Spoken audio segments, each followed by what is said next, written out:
Hey guys, Andrew McFarland from StartAJuiceBar.com here. Hope you guys are happy and healthy. Today we are talking about how to make sure no one steals your ideas.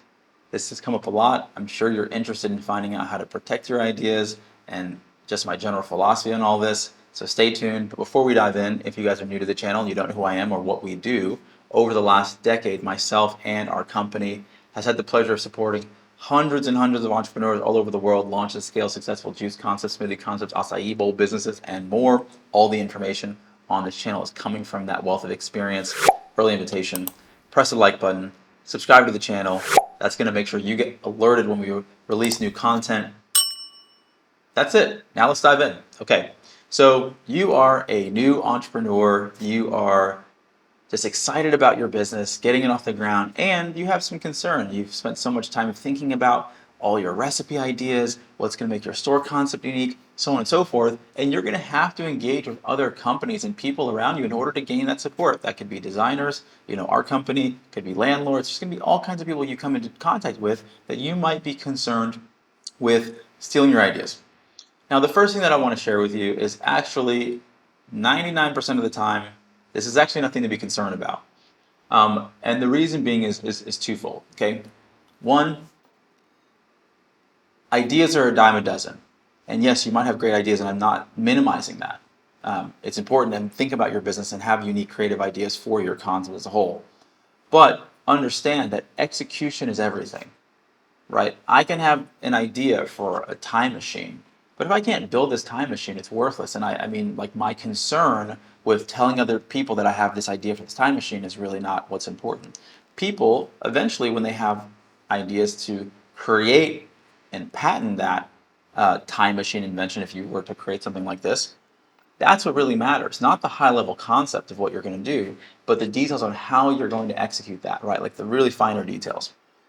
Also, generally speaking, people who take ideas, for example, you're worried about someone stealing an idea. These aren't people who generally have either original ideas of their own or can even execute on their own. I know we've heard of different things, and I also want to be specific. It's because we're in a different sector. We're making food.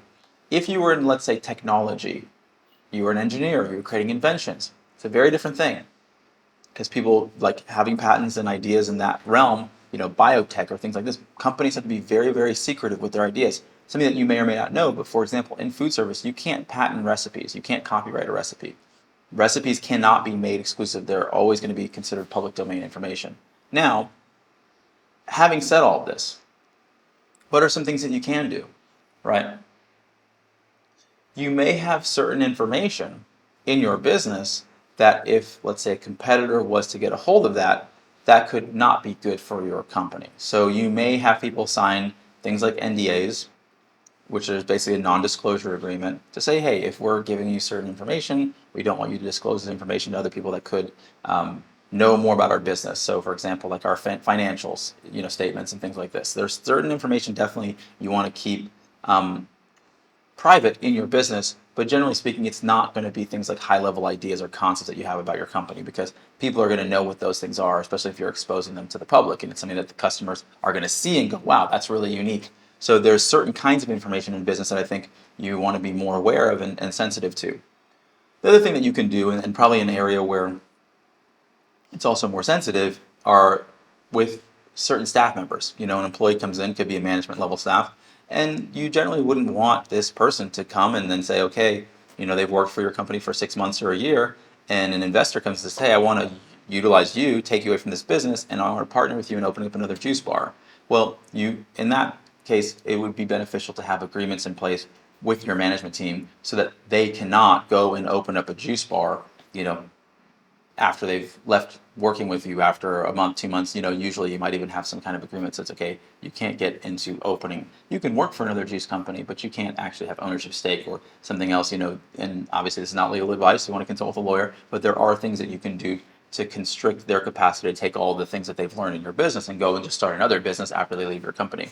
This may be something that some GMs are up for, some GMs may not be up for, but that might be negotiated kind of person to person.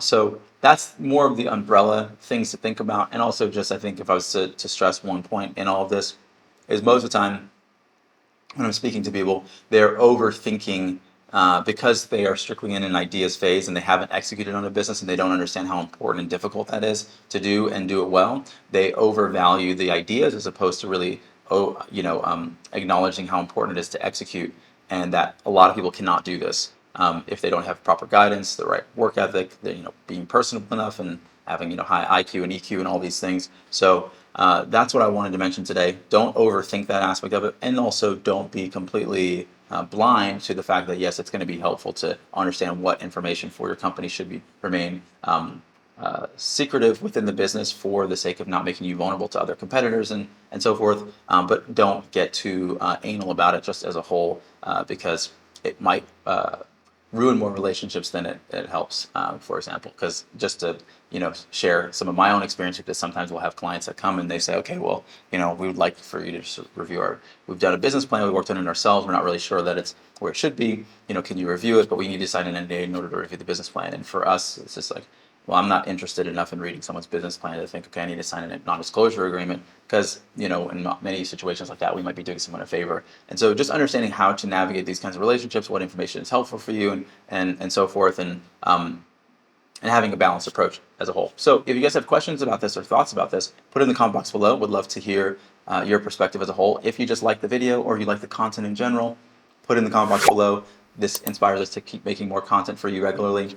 Like the video if you haven't liked it yet, because if you're still here, I'm sure you like the video. Subscribe to the channel, hit the notification bell, follow us on Instagram. We have exclusive content that we only release there. We have a podcast on iTunes, podcast on Spotify. Check us out. It's called the Juice Bar Experts Podcast. And lastly, if you guys need and are ready for direct support and you want to take this seriously, reach out to me personally at Andrew at StartAJuiceBar.com. We have a full spectrum development firm.